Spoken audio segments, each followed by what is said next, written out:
Graphs. We're going to use graphs to help us find information out about a bunch of data values. And so we're going to use graphs to enlighten us. Ooh. And so the first one we're going to use is called a dot plot. A dot plot is pretty much what you think it is. It uses dots, kind of something like this, to represent the data values. So we'll do an example and give you an idea. And what a dot plot does is it does give you display the shape of a distribution. Is it normally distributed like a bell shape, or is it skewed left to right? And so let's just take a look at this example. Is it uniform? So what we have here, we have the days of absence for each student. And so what I'm going to do is I'm going to actually plot these numbers with this number line. And if you want to, you can actually number the values all the way across. It doesn't hurt. And so here's what we do. See the 0 over here are the dots are represent the days absent. The number of days absent. So this person was absent 0 days, so I'm going to put a dot right there. So I'll mark that out. And then we have one person who was absent 2 days, so I'm going to put a dot there. You have a person who was absent 3 days, so I'll put a dot there. You have a person who was absent 4 days, so I'll put a dot there. I'm trying to keep them level also. Someone else was absent 2 days, so I'm going to put another dot above it. See how that works? And then 3, another dot above the 3. 4, another dot above the 4. And 6, I put a dot above the 6. 7, a dot above the 7. 2, put another dot up there. 3, put another dot up there. 4, put another dot up there. I'll mark that out, yeah. 6, I put another dot right there. 9, I put a dot right there. And then 8, I put a dot right there. And you have a little dot plot. And I want to count to make sure I have every number accounted for. So it's 1, 2, 3, 4, 5, 6, 7, 8, 9, 10, 11, 12, 13, 14, 15. We'll do this 3, 6, 9, 10, 11, 12, 13, 14, 15. So I have 15 dots, 15 numbers. So as you can tell, if I were to like draw something, I could say that probably skews to the right a little bit because the tail's to the right. I could say that 2, 3, and 4 all have the same number of people who were absent 2 days, 3 days, and 4 days.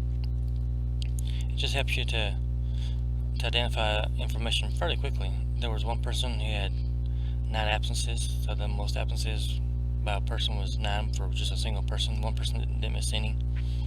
So it's kind of the idea that it gives you.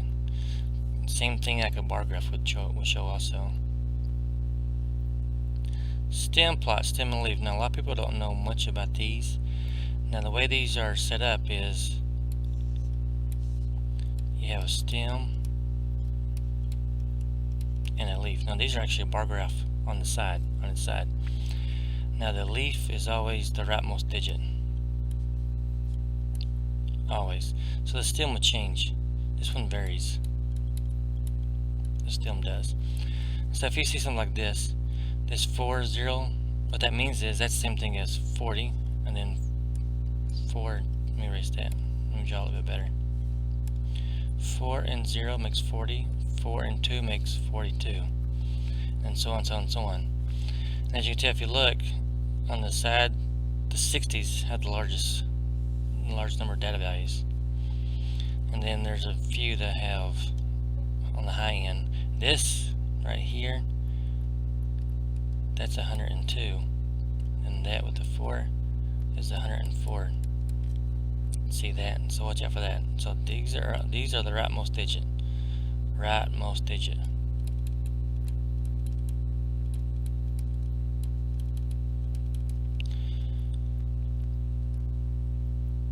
And so let's do this example. Now if you look, I'm looking at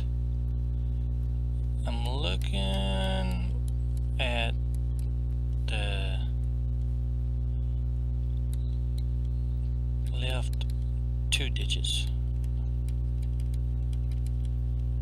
It's terrible handwriting, but so I'm looking at the left 2 digits. I could easily type that.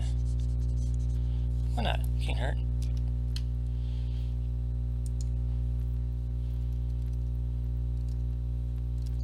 I'm looking at the left Two leftmost digits.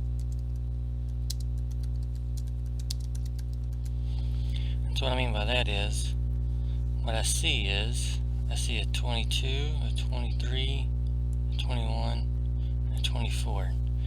So that kind of helps me out as far as knowing how to do the stem and the leaf.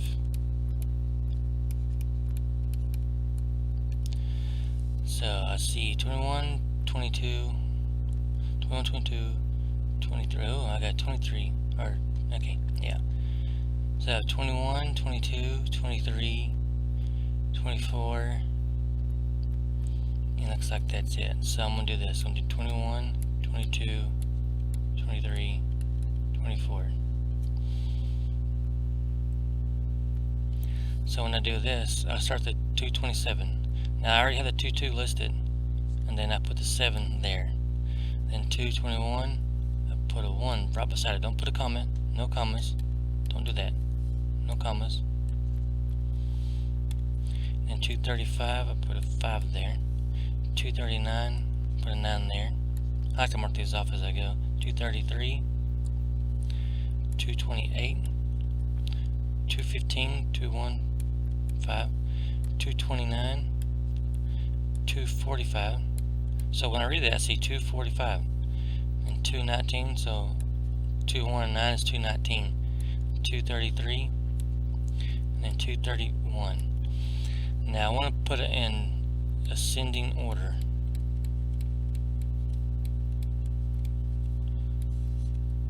So all that means is I still have 21, 22, 23, 24. It just means I want to put the leaves in the correct order. So 5 and 9 is correct. 7, 1, 8, 9 is not. It should be 1, 7, 8, 9. See that? And then 5, 9, 3, 3, 1 should be 1, 3, 3, 5, 9, and then the 5. That's the correct order. And as you can tell, it looks a little symmetrical if you look at it. If I were to turn it upside like that, it'd be the shape of a bar graph. So the 23s would have the 230s, I should say, would have the largest number in them.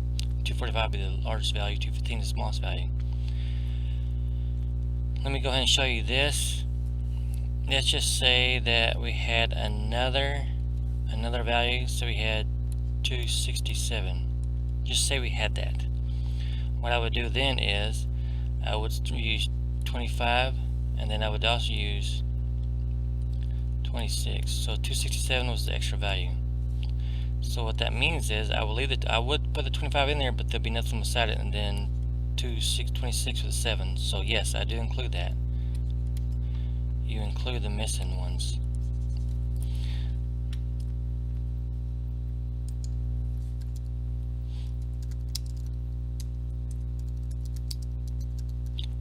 I'm going to say missing stems. Get that? So watch out for that. But make sure that you recognize the leaves are only the rightmost digits. So this example had the tens and hundreds placed over here, and then over here I had the ones. Whereas with this example, we only had, for the first few numbers, we had tens and the ones, and then we had tens, hundreds, and the ones. Now, a time series graph is pretty much like a graph in algebra class. You just plot the points and take it from there and connect the dots. So this example is for a time series graph. We're going to let x equals 0 represent 1990. So 1990 will be 0, and then 91 will be 1, and then so on, so on, so on. So let's label the years down here, because the years are almost always the x values, or the time is. So 0, 1, 2, 3, 4, 5, 6, 7, 8, 9, 10, 11. And then these range from 31 to 61. Someone just label these by tens. 10, 20, it doesn't matter. You can choose however you want to. I'm just going to go by tens. So 1990 is 42. So I'm going to put about 42s there. 91 is 40. That goes about right there. 92 is 31. Just going to guess about there. 93 is 42. going to guess about there. 94 is 44. So we're going to guess about right above that one. 45 is 47, so maybe a little bit above that one. 96 is 47. Well, you got to make sure that these things are where they're supposed to be, and mine aren't. So let's just go ahead and do it again. So 1990 is 42. 91 is 40. 92 is 31. 93 is 42. 94 is 44. 45 is 47. These disappear on me. You don't have no idea how long I've been making this video. 96 is 47 again. 97 is 60.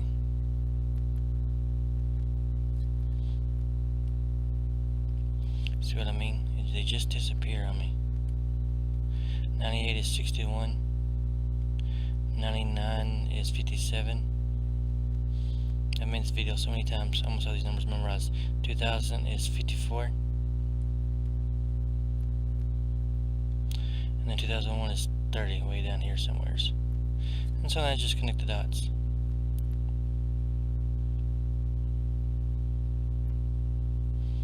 This isn't totally accurate, but hey, if you know how many times I made this video, these are supposed to be lines. There you go, time series graph. I'm not making that one again. Let's go to the next one. Bar graphs. You've seen bar graphs. Bar graphs look something like this. They're just bars. They're not connected. We're going to do a special kind of bar graph, which is called a Pareto chart. And what the way they're arranged is the bars are arranged in descending order according to the frequencies. And so, for example, this one right here, the largest value in it, largest frequency, goes first, and then we go down. So you can say these are always skewed right. So let's do an example. We're going to construct a Pareto chart. Pareto, I believe that's how you say it anyway. And these are the values we're going to use. And so economy, sports, family, luxury, truck. So what I'm actually going to do is I'm going to attempt to move these around. So I have everything on the same side so we can see it. Okay. So the first thing I'm going to do,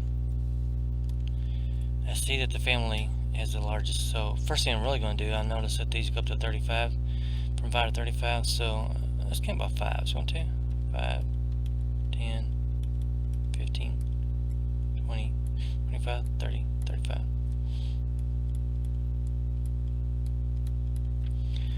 So the biggest one is family, so let's start with that one. So in fact, I'm going to label these just so I have less writing to do. E, S, F, L, T. So family is the biggest one. It goes up to 35. So let's just draw a bar graph. And then the next one is truck. It goes up to 30. So I'll just go up here and draw a bar for the truck. And then economy is 20. This is just an estimate to give you an idea what's going on. Then luxury is 10.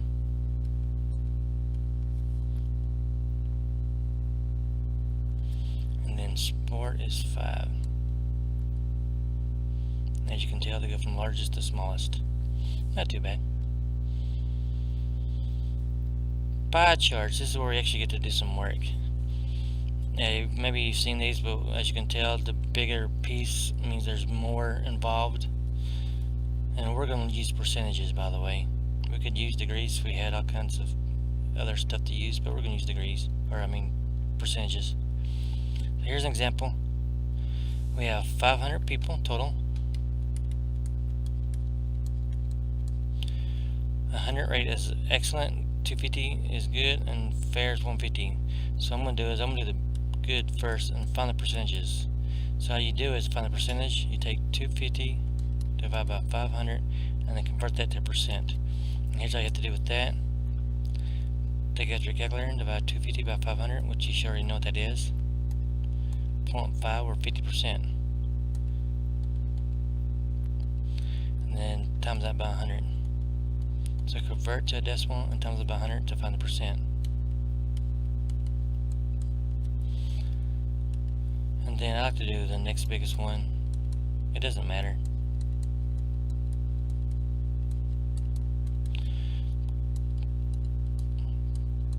But I'm just going to do them the way I'm going to draw them. So 150. If you knew how long it took me to make this video, you would know why I'm kind of aggravated right now. Okay, times that by 100, and you get 30%. Everything is telling you this is 20% because it has to add up to 100%. But if you want to check it, 100 divided by 500 times that by 100. So you convert that to percent. That's just one way. 20%. So now I'm going to do is attempt to, for 50%, cut this in half. And then this part is going to be the good. So I'll have to put everything in there. And then the fair and excellent, 30%, 20%. So halfway across is 25%. So if I go a little bit less than half, that's probably around 20%. And that's probably around 30%. So if you have like, compass and protractor or whatever, and then use degrees, we could be a whole lot more accurate, but it's okay to estimate. And then just label. Then you may see them like with different colors, possibly. It doesn't say that you can't use that. I'm just playing around right now. Just give you an idea of how they might look. I'm outside the lines. Don't get mad at me. So you may see something like that. Kind of neat, isn't it?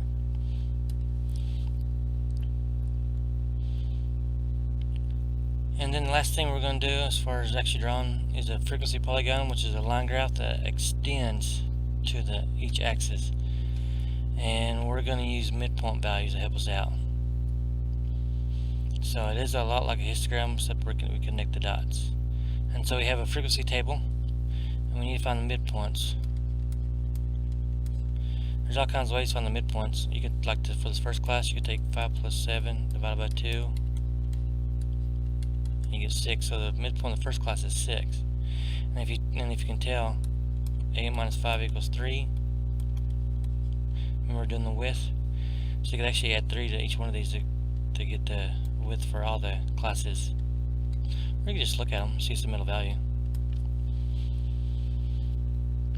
So we're going to use the midpoints. And I'm going to label these. So we got a 6 about there, and 9 is about there, and 18 is about there. Oh, I'm looking at the wrong numbers. I was looking over here. Should I look over at the midpoint? 6, 9, 12 about there. There's 15, and then 18 is about there, and then 21 is about there. I'm going to go ahead and label a 24, and I'm actually going to come over here and put a 3. You'll see why here in a second. So for the 6, it looks like it is 2, so I'll put it about right there, and then 9 is up at 9, so I'm going to approximate it about right there, and then 12 is 18, and in case you wonder where I'm going to get these numbers at, these over here are the frequencies, and then down here are the weights, or the classes, and everything just went away.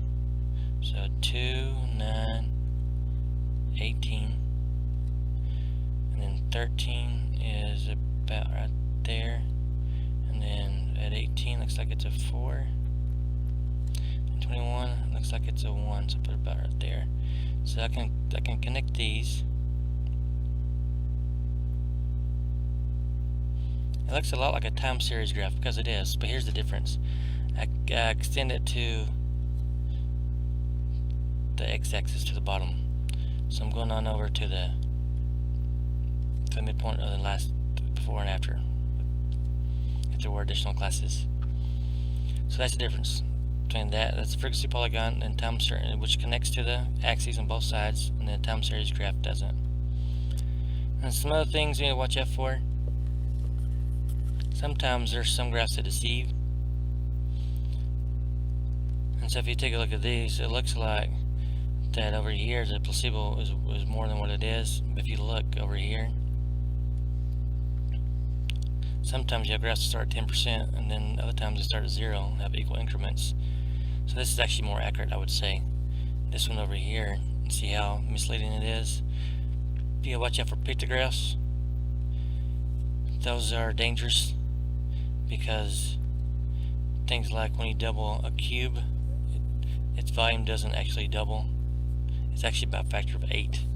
And I could give you a quick example. If I were to draw a cube, this is a very bad cube. That's terrible. Just, and if it weren't a video, I could do it. Let's try it again. Much better. And so let's say this one had a side of 3, and then this one. Let's actually draw a little bit bigger if you want to.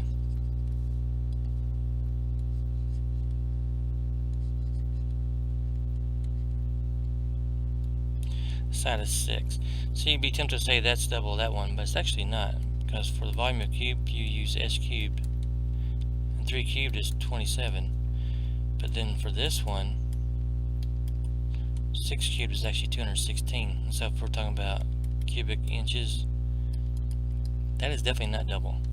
That's actually 8 times. If you take 8 times 27, you'll get 216. So it's very, very misleading. The reason why it's actually 8 times because 3 is 6, or 6 is twice 3. Yeah, the sides are double, but since they're cubed, it's 2 times 2 times 2, which is actually 8 times. It's increased 8 times. And so, if you want to read this, you can read it, but watch out for some things and learn how to make the graphs.